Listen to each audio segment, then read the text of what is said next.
Now, the rest of the story. Well, how's one more update on the valley before we cut it?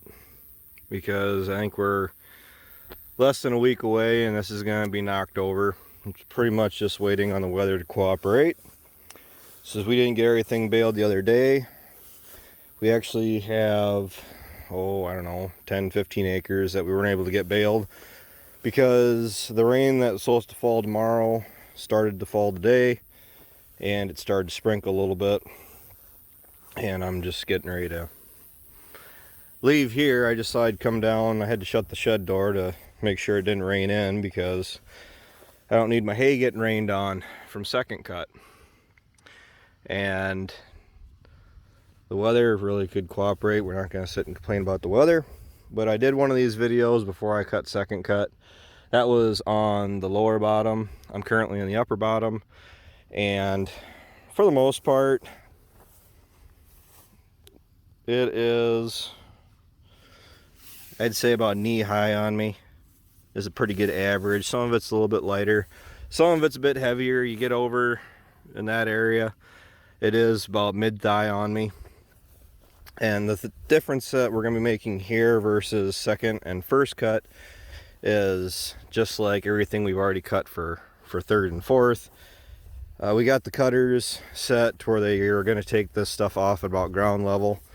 Now the problem with that is then you don't have that stubble there to help keep it off the ground, which generally isn't too big of an issue, but it's been humid, it's been muggy, and we're getting these really nasty heavy dews in the morning, which makes it a real pain to try to make dry hay. So I'm on one of my tram lines. I don't know, would you think that I've just been through here within the last, I guess it's going on 2 weeks now, that I sprayed for bugs, actually for armyworms, and I'm not going to bother double backing to see where I sprayed where it was brown, but it is greening up to where at least the ground is no longer brown. So not going to yield anything, but that's fine.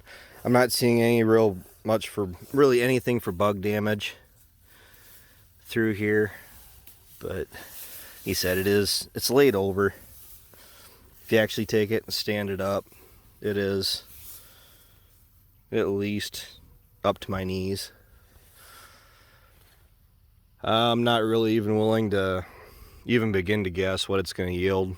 I mean, I'm making the whole place, which is over 100 acres, so start from where, well, from the tree lines, this side of the trees, you got the river. So from there all the way that way, and I mean the bottom is actually a mile long, give or take, by the time you go all the way around down to the lower bottom. So if it all looked like this, I'd be perfectly happy. My goal is to actually get the rest of the farm to look like this. It's got the canary put on it, seeded down on it from this spring.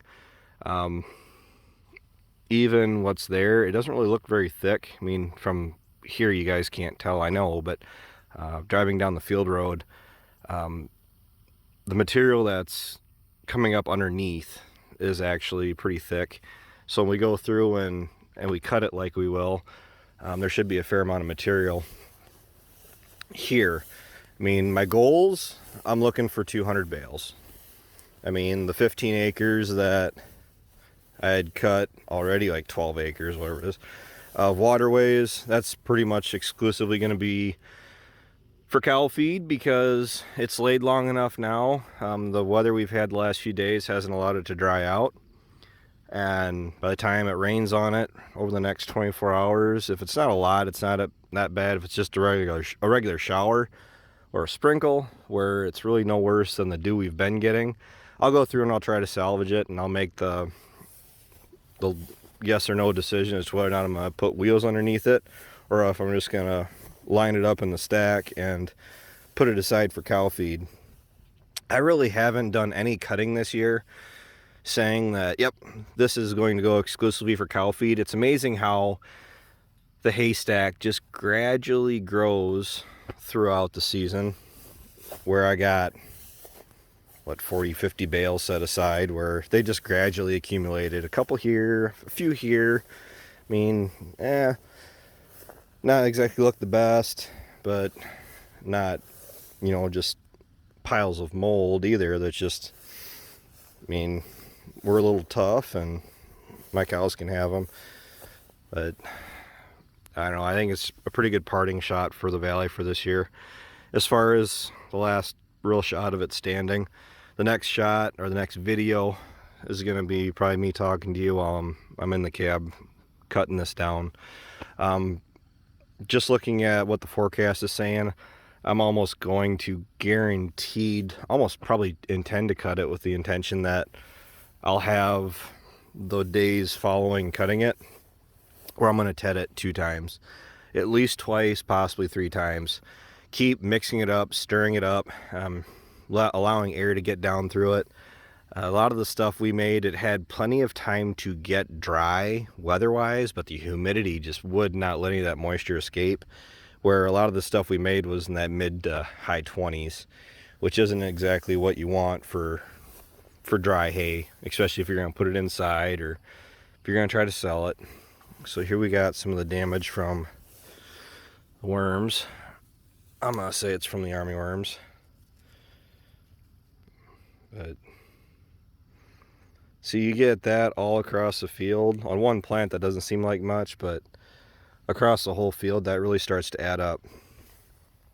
I don't know, I'm looking forward to next year, but going into the winter, a little bit of downtime from worrying about making hay. Honestly, even just getting into grain harvest and not have to worry about making hay would be much appreciated at this point. Super duper grateful I got 3 cuttings off this, but I don't want to say that too soon because I haven't gotten 3 cuttings off this yet. So the big thing is it's just the walk, the leisurely field walk test to really see how it compares to second cut. Not as heavy,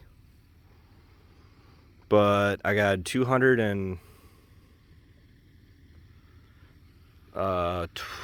what was it, 220, 270, 226 bales for second cut off this, and that didn't include this like 45 acres up here. So if we're gonna be doing another 40 acres on top of everything else we made for the last cut, and the last cut averaged 226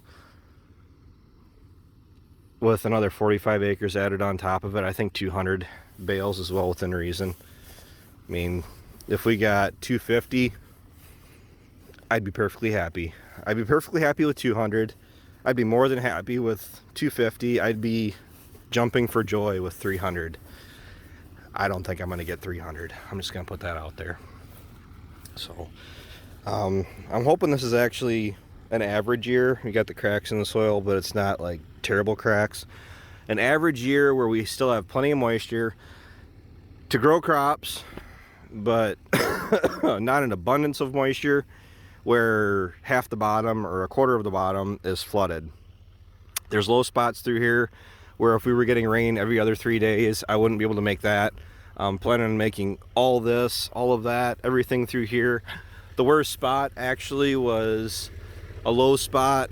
There's a yellow insulator on that one right there.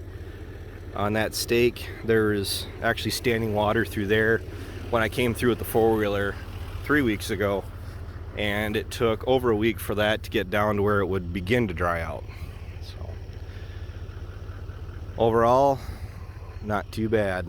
So until next time, take care, take it easy, keep in touch. I'll talk to you guys later.